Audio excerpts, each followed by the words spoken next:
One Direction is one of those bands. You know what I mean? One of those musical groups. One of those groups that evokes a hell of a lot of emotion out of a hell of a lot of people. They're the butt of several jokes on the internet. People usually talk about them in a disparaging manner, disparaging tone. They joke about their fan base, and rightfully so. Their fan base is pretty stupid. I've had many uh, encounters with them on Twitter back and forth, and I realized that it's pretty fun to troll directioners. But this video isn't meant to be trolling or anything. This video is actually what a lot of you out there wanted. A lot of you wanted me to talk about One Direction, but I've avoided it for so long because I didn't know how I could present a video that was any different from any of the other videos you've seen that have been made about One Direction over and over again. But I think I've found a way to make it somewhat unique. I think I've found a way to make it a little bit different from some of those other videos.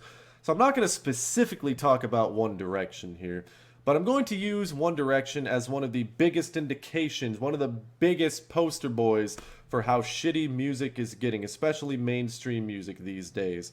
How talent has just been taken and flushed straight down the shitter in favor of people who have the right look, in favor of people who may not be as talented as the next guy who's been working his ass off for years and years and years, but it doesn't matter because a record company wants the guy with the good look that they have to spend less money cultivating into the next star. And that's really what it's all about. When Simon Cowell found these boys, when he found these guys, I can assure you one of his biggest thoughts and one of the biggest thoughts of any record industry executive or record company out there is, why should we spend all this time trying to find somebody with loads and loads of talent who's worked for a long time to master their craft, when we can spend less time, money, and resources finding somebody that's really mediocre but has the right look? That's even easier. Finding somebody with less talent who has the right look, what we think we can market to the little teeny boppers out there who don't give a fuck about things like talent, who don't give a fuck about things like hard work and dedication to music.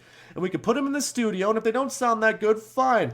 Auto-tune, studio trickery, pitch correction. We can layer voices on top of voices on top of voices. And then we can have 5 or 6 people come in from an outside source and write the songs for them. So all they got to do is sing them and record them. And we put all this trickery on them and we put them on stage. And if they have trouble singing it, don't worry. They can lip sync to the shit. And all these people out there don't have to worry about getting cheated out of their money. They're just going to be too happy seeing all of these boys on stage, all these little girls. One Direction, One Direction.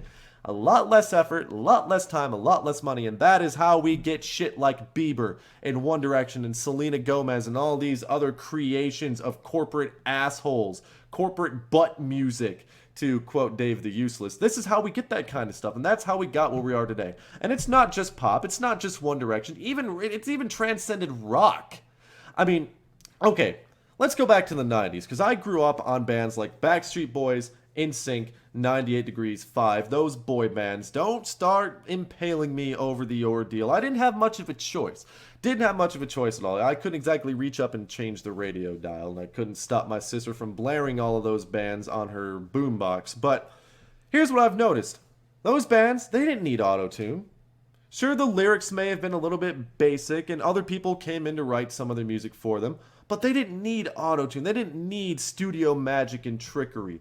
They didn't need to be forced to sound good. They already sounded good. They were already highly, highly talented people, and they proved it every time they performed. Every single fucking time they performed, with every album they released. Not all their music was stuff that I could listen to over and over again, but you could definitely tell that these guys had talent and they did not need help from artificial sources. Unlike a lot of the music of today, these people need help from artificial sources because it takes less effort to find that mediocrity and to mass produce it to the masses, because the masses already seem to like this mediocrity. They don't give a fuck if it's artificial. They just give a fuck that they can cheer and holler and dance and move around to it and jive to it. That's all they give a fuck. Jive into the music. Doesn't matter if Kesha's a piece of shit. Doesn't matter if Katy Perry has no talent. She's got tits and she's marketable. Just like Justin Bieber, minus the tits, as far as I know. Anyway, it transcends rock, too. What was really, since we're talking about the 90s mainstream here, what was hugely popular in the 90s when it came to rock? Grunge. Grunge was huge. Grunge was it. We're talking Alice in Chains, Nirvana, Soundgarden, Pearl Jam, Mudhoney, all of these bands were hugely popular. Did any of them need autotune? No. All these guys wrote their own material, they sang their own material, and they did it very, very well. What you saw on that stage was what they were giving you from them. Not from speakers, not from shit that was funneled in through backstage speakers. It was them. We're talking Lane Staley belting his fucking soul out, probably the greatest singer in all of rock history. We had Kurt Cobain, Chris Cornell, Eddie Vedder. All of these guys are some of the biggest grunge bands, or some of the best singers I have ever heard in my entire life. And many people agree with that statement. They had great bands behind them. Great bands who wrote their own material and produced it themselves. Well, I don't mean produce it. They had other producers in there. But they made this music themselves. What you heard on the album, what you heard live, was them and them only.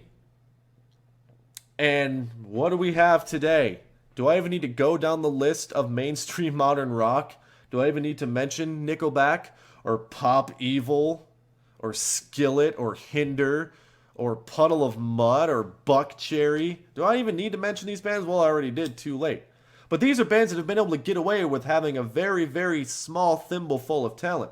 Bands who can rip other artists off as much as they want, and they'll get a little backlash. But again, since people love the mediocrity they hear, they don't care. They say, oh, they actually try to rationalize Nickelback ripping off this band or that band, or Green Day ripping off this band or that band. They rationalize it by saying, oh, they're one of their influences. They're just borrowing. Are you fucking kidding me? They rationalize their fucking mediocrity. It happens in pop, it happens in country, happens in rock, happens everywhere. Even country has become bastardized these days. Are you fucking kidding me? Willie Nelson and Waylon Jennings would take one listen to what happened in today, and it would be so bad that it would make Willie Nelson want to stop smoking. Oh wait, he's probably still alive. I'd like to ask him what he thinks about this kind of stuff. Okay, that went nowhere, but you get the kind of shit that I'm talking about here. It just seems to me, and I know I probably sound like a music snob, but the 90s music, even the pop, the mainstream pop, had a hell of a lot more talent and balls to it than the music we have today. And it is a direct result of record companies finding mediocrity and making the most they can out of it for less money. Even with file sharing and illegal downloads, these people are making millions upon millions upon millions of dollars off of mediocre. Just look at fucking Maroon 5. Look what they turned into. Listen to Adam Levine. I don't know how anybody can listen to Adam Levine and actually objectively say he's a good singer. But apparently he has the look. And I guess if that look is looking like you just got smashed in the face with a fucking frying pan repeatedly, I guess that's what people like. And when we're on the subject of mediocrity, mediocrity actually sells in another way too. Remember Rebecca Black? Remember Hot Problems by Double Take? Remember My Jeans? Remember, there's a ton of songs that were produced to be bad. A lot of people these days realize that they can make something that is intentionally fucking bad and still profit off of it because of the backlash. Or because people will rationalize it as good. At least they're trying. What the fuck is going on? There's so much shit spinning around in my head about this stuff. But this never means, ever, that I focus on the shitty music. I'm always on the hunt for good music, always. In fact, because of my search for good music, that's how I find the bad shit, and that's why I get so angry about it, because I look back at the 90s. 90s weren't that long ago, brothers and sisters. 90s, just about 13 years ago, 14 years ago, 1999, and before that. I'm 22 fucking years old, and I'm already talking like this. Imagine that. But it is because of my search for good music that I found... You can't say something sucks unless you either have heard it or research it. That's just the way it goes. So for those of you that are going to say, I only look at the bad music, kiss my fucking ass, okay? What do you guys think about the state of music today? And mainstream music specifically.